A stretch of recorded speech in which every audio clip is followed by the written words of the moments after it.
So I suggested we talk about Marshall yelling from across the bar as he's running towards the nude art in this scene, in this episode, and how that's such a TV and movie trope that it would be the exact opposite of what you'd want to do if you're about to steal something. Like, hey, I'm going to run over there and steal that painting, Carl! Don't try to stop me! Yeah. I didn't even notice it because it seemed so common. Yeah. So mundane, because I'm watching it on a TV. Mm-hmm. But, that isn't what you'd want to do. You want to sneak up there, wait till Carl's looking away, which he is looking away, so that's good. But, yeah, you want to be as quiet as possible. Yeah. Because Carl could easily stand in between him and the painting if he'd figured out what was going on. The only way a scream like that would make sense is if that served as the distraction. If Marshall had tipped someone $5 to, hey, yell out for 10 seconds while I go steal that painting, that would have been a better strategy. Yeah. Or have somebody fake a heart attack. Yes. In my defense, I think we all suspected he was faking. Yes. Hire him and Druthers, because he doesn't have a job now. Right. After this episode, hire him and Druthers to fake a heart attack at McLaren's. Yeah, he does disappear for a while. He doesn't come back till the last season. Yeah. So maybe he's just laid... He's getting that sweet, sweet lawsuit money out of the architecture firm, and that's why they fired Ted. Could be. And why that building never got built. I think it's funny that Hammond offers him a job later at all. Like the guy that yelled at me when my wife was leaving me and my dog died, and it's the day after my birthday and I was having a heart attack, and he fired me.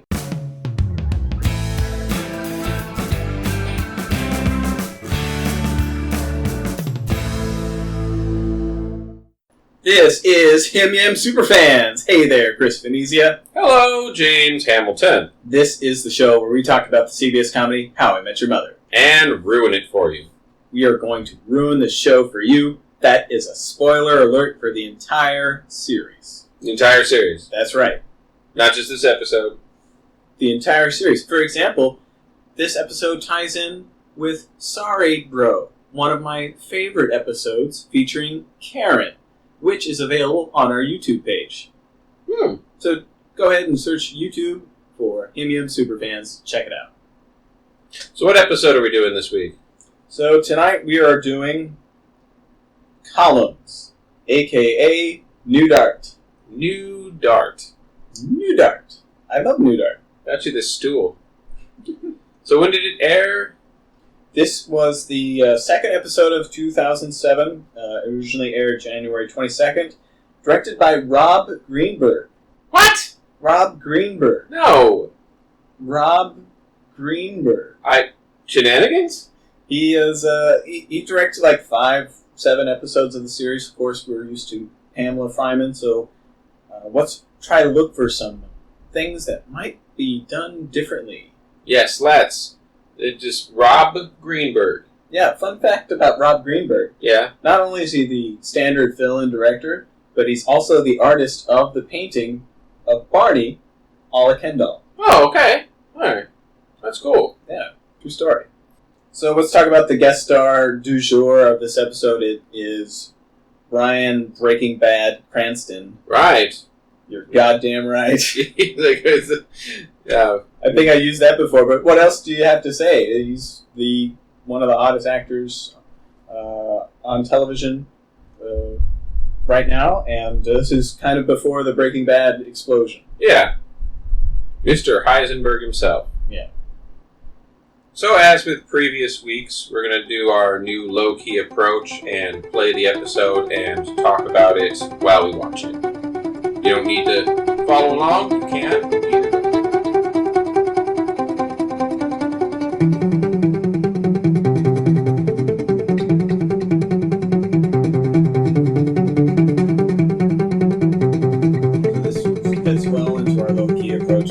Kind of a low-key episode. It's very Ted-focused.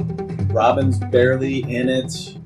It's obviously they make a lot of screen time for the guest star, Bryan Cranston. Yeah. Who's like a fun guest star, we remember Druthers, and he was fun last time we saw him, so here's a little bit more. And also, we get to see a little bit more about Ted's life and a follow-up. It's a bit of continuity that sitcoms don't traditionally have. In what way?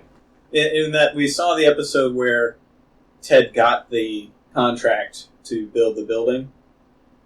So now we get to see the consequences of his success. Oh, yes, that is true. And I don't know, it doesn't seem to be making him very happy. I mean, the employees don't like him, and it's not really going all that well. His boss doesn't know who he is. Yeah. So none of that's really going very well for him. So this episode begins with a nice recap of what happened in Aldrin Justice, because this is pretty much a direct sequel to that story.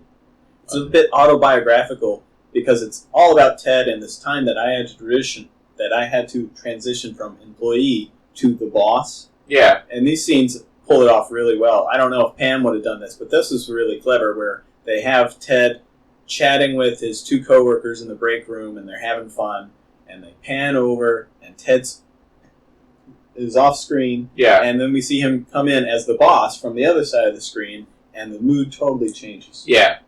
And it's fun because it's the same shot. And not that they couldn't have done that with a little bit of movie magic. But I think the way that it looks, it's more realistic that they just had Josh run around as fast as he could to the other side and then casually walk out on the screen. Like, it's the future now! Yeah, just there's someone off stage holding his blazer for him, so he just pops it on. Yeah. You're old Ted now. Here, we've got a scene where Josh asks his employee to open up his shirt. It also should be the episode where Ted was fired. Yeah. You can't do that. Inappropriate, Ted. Yeah. Speaking of inappropriate, we do get a glimpse into Ted and Robin's relationship in this episode, and usually we see them from the outside. They're just on the couch, or they're doing their own thing. This is a peek behind closed doors in their bedroom. And I kind of like the little character moment there where Robin's like, do whatever you want to me, just don't wake me. It was so cute and sweet and a little dirty. Yeah, I feel like I've heard that before in other sitcoms, too. Maybe Scrubs. It seems like something Elliot Reed would say. It does have a taste of tropiness. But that's not something we don't see a whole lot of them in the bedroom. I will say that. You mentioned earlier about him and Druthers being fun. I felt like he was funny, but because he was terrible. Right. And I wouldn't necessarily call that fun. Although I could see how somebody could call that fun. Here, Ted's in with his boss, who doesn't know his name, and grabs his face. Yes, he's so old. Yeah. He's one of those old guys who grabs your face. That's how old he is. Yeah, I mean, I don't know. That's something that you would do to a child. Yeah. Clearly, this man is so old that he's gone senile, and that he doesn't remember his employees' names, and he's just cranky all the time. There might not even be a Crosby. Yeah, maybe he has dementia. It's very sad. Right, yeah. Let's didn't go into his backstory. Yeah, and it's better that way. Let's assume that it's just funny and not super, super sad. So we alluded to this in our last episode because it's the thumbnail on Netflix, is Robin with her clown makeup on. Yes, her clown horror style. Yeah, it's either a prostitute that caters exclusively to clowns or a clown prostitute. Who's to say? But it's because it's like the timing of when you're going to fire somebody matters. Yeah. And then let's forget about that entirely. Nude art. Nude art. I love nude art. So I missed this when we were watching it. It looked like there was absolutely no pretense to Barney finding the painting behind the piano. But you mentioned... Yeah, it's so easy to miss. It's just Barney walks in and he's playing with his phone. He says, "Can I charge my phone?" And he goes off screen. Next thing we see, he's snooping around behind the piano and he pulls out the nude art. Right, maybe there's an outlet back there. But it doesn't matter. It got us to where we needed to go. Yeah. Finding. And I like that they made that part of the story later where Lily says, "I knew this day would happen. I didn't hide it very well." Yeah, she didn't bother to hide it very well. So yes, this day would happen. Knew this day would come.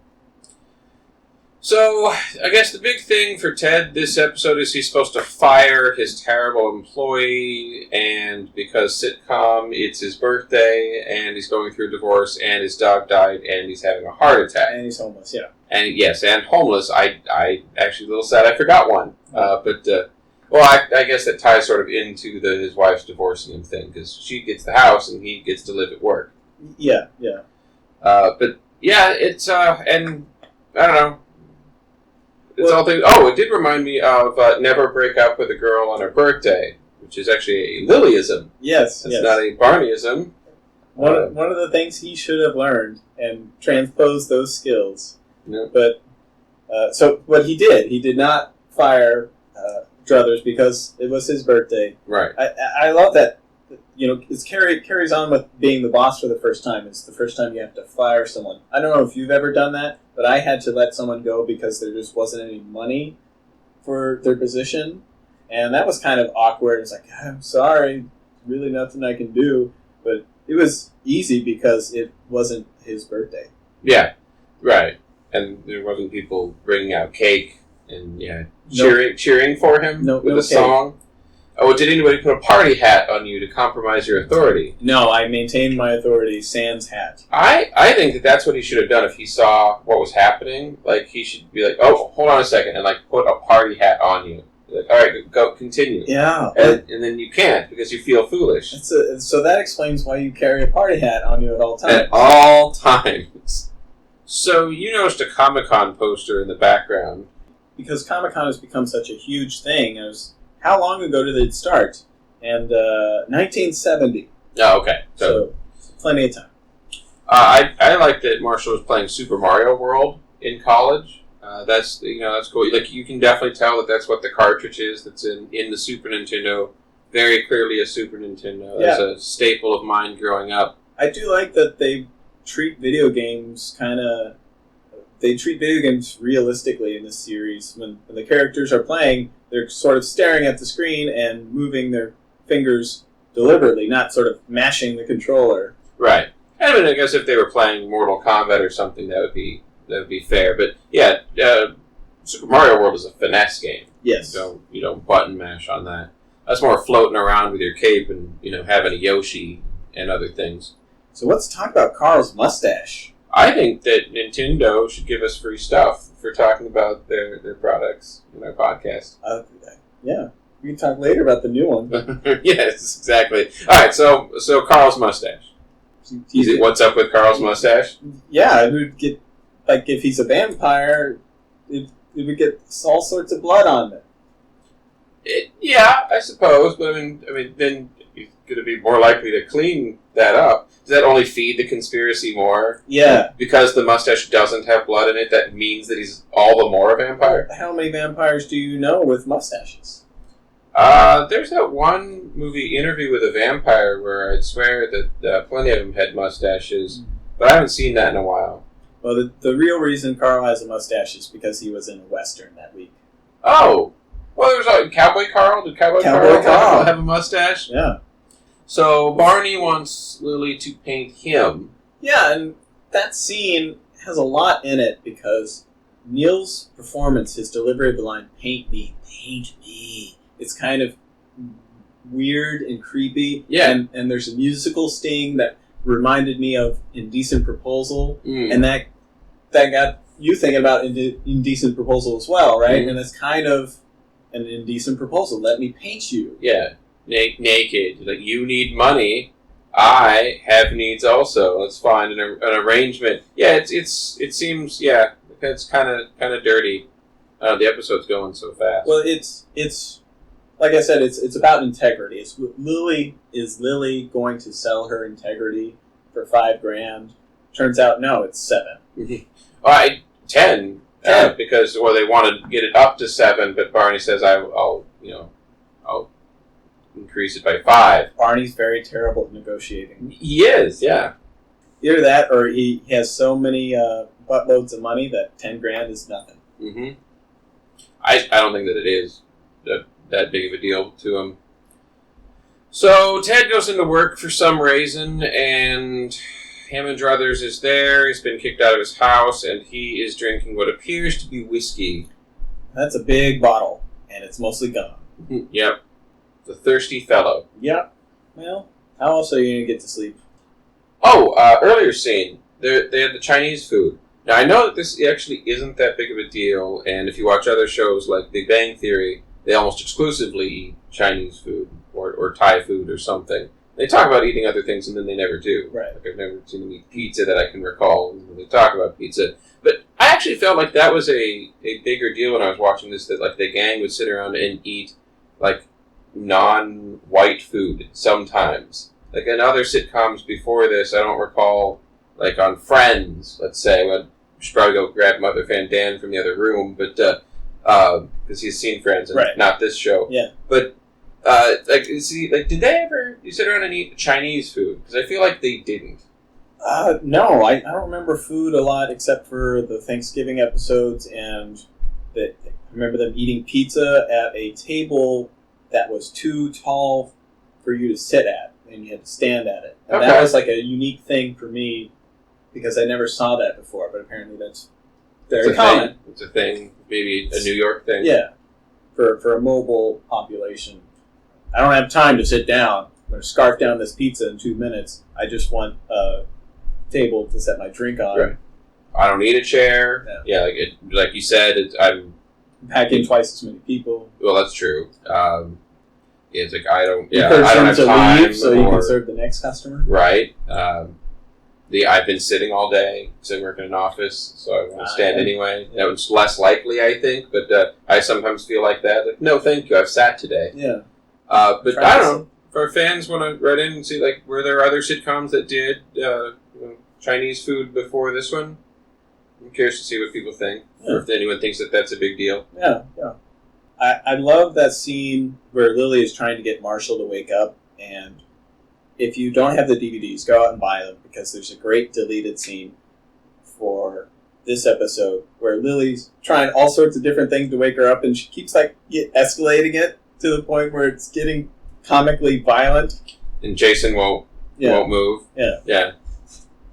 That's good. Actually, speaking of other extras, this episode alludes to their honeymoon going to Scotland. Yeah.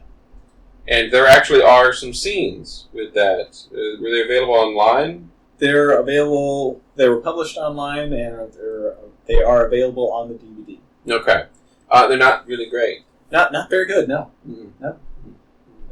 Scotland looks an awful lot like a bed and breakfast and somewhere in the Hollywood Hills near a lake. So you got the lake part right, or water. Yeah.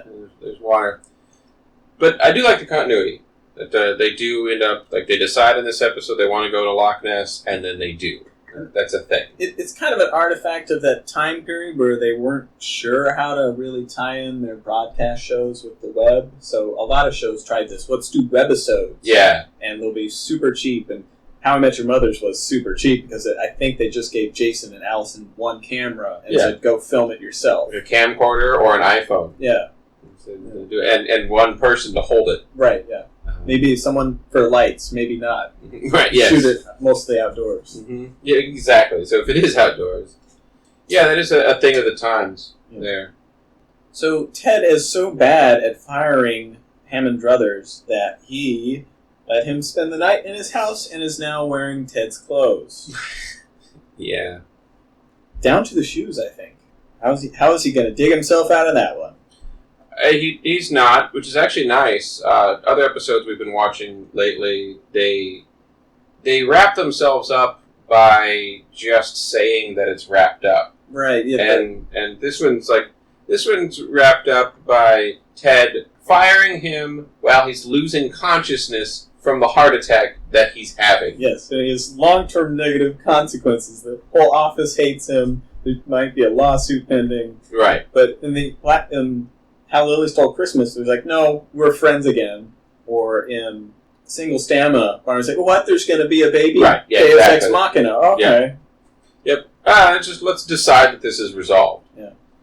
So Marshall has $5,000 in cash at the bar. That's a terrible idea. Actually, screw that idea for a second. What I think is interesting is that the the red background of Lillian Marshall's room is the background of the painting. It's the same exact color. Mm. And so, like, she's just standing there looking at him and, like, what color background should this be? I don't know. I just find that interesting that it's the red, like the crimson red there.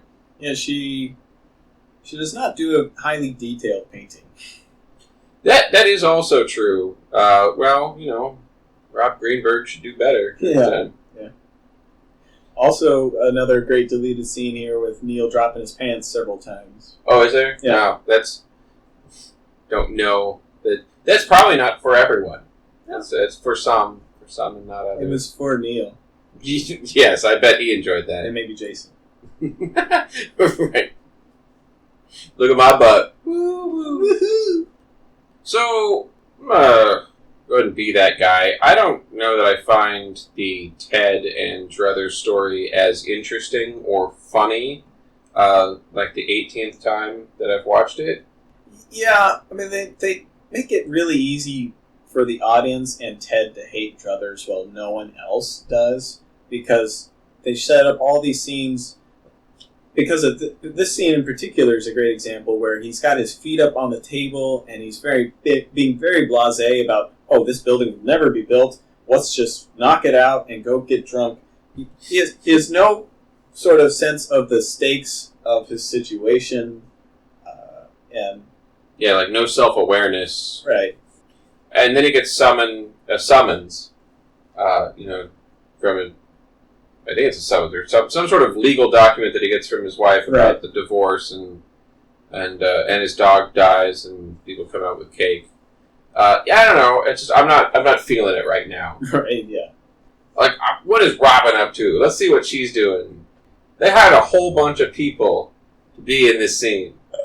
There's like 100 people on set right now. So this heart attack scene. Yeah. They do not make it as scary as they could, but they do give you this POV shot of Cranston, and his vision gets blurred, and it goes to white, kind of implying that, yeah, he's really slipping. But yeah, well, he loses consciousness at least, and then it's not until he gets the oxygen mask on his face that he comes back. Yeah, and Ted just has no way to dig himself out of the hole. Like, there's no Deus Ex Machina here. Everyone in the office is staring at him, and he's floundering for an apology or an explanation.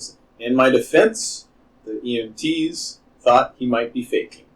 Or no, they didn't. No, it's that they said that he didn't cause the heart attack. Yes. Even though they didn't want to admit that they didn't want to. So you're wrong. There is a Deus Ex Machina moment, and Margarita Fridays. Yep, Margarita Fridays solves a lot of problems. So Neil's got a little bit of the ab V that points down to the jugular area. Not as pronounced as I saw in that one Neighbors movie, but yeah, he's got some good muscles. And Lily didn't even paint his V on his Ken doll portrait. I mean, it's like a little bit there. We probably have to pause this, and I'm not going to bother. But yeah, it's there a little bit. It's pointing towards nothing, so it's harder to see it. And now the episode is over. Yeah. And I like it might have been unintentional, but maybe Rob Greenberg is a genius. But the last scene we see is Ted and Robin on the couch together, just being all coupley, kind of like we've been watching them for most of this season. It goes back to that. I did like their reactions of the painting. Yeah. I also like that, and I mean they never say.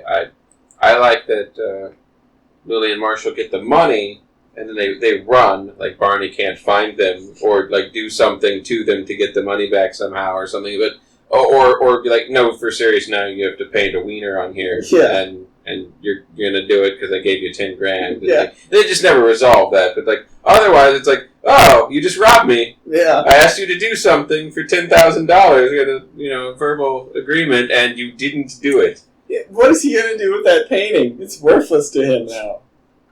You mean with or without the ding dong? Without the ding dong, it's worthless. Well, yeah, what's it worth with? He's not going to be able to hang that up. Like, he's going to bring some woman over and like, oh, it's a picture of you naked. That's weird. I'm leaving. No one should have a naked painting of themselves, at least if they're trying to impress someone. Maybe it's part of his Hobigon Mark 1. Okay, yeah.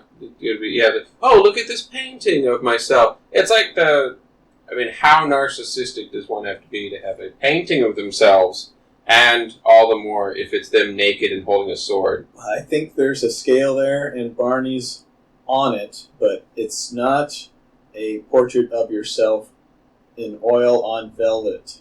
Okay. That's when you get to a dictator level. Right. He's like the self-hating narcissist that just wants to be loved. Yeah, like what you're talking about is, like the person who actually thinks they might be a deity. Right, yes. Dear leader.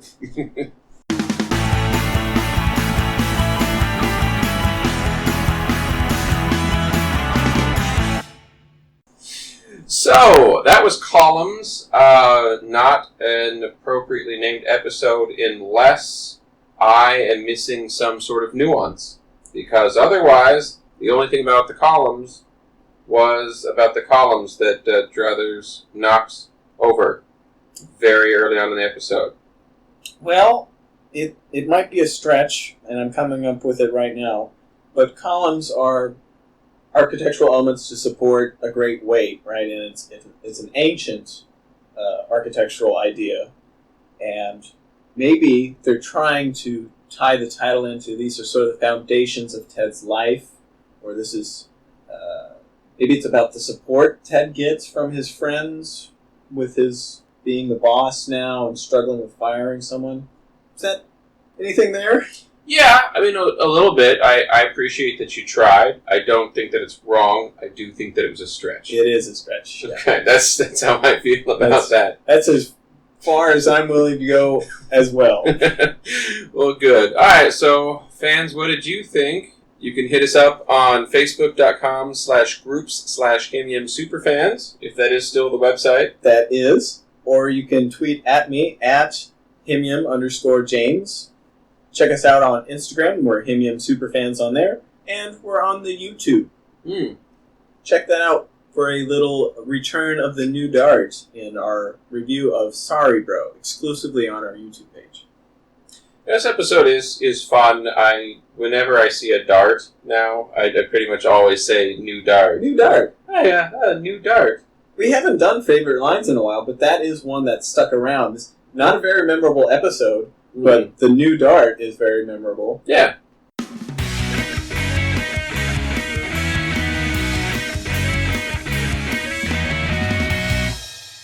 So join us next week for Monday Night Football, the Super Bowl episode. One of the best episodes of the season, I think.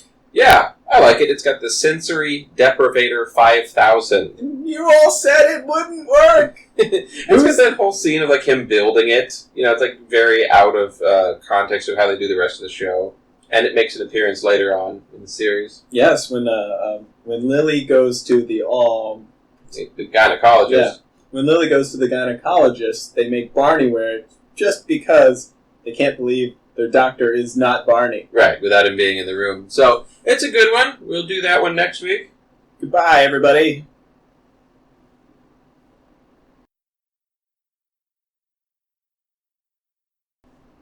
Look at my butt. Woo-hoo.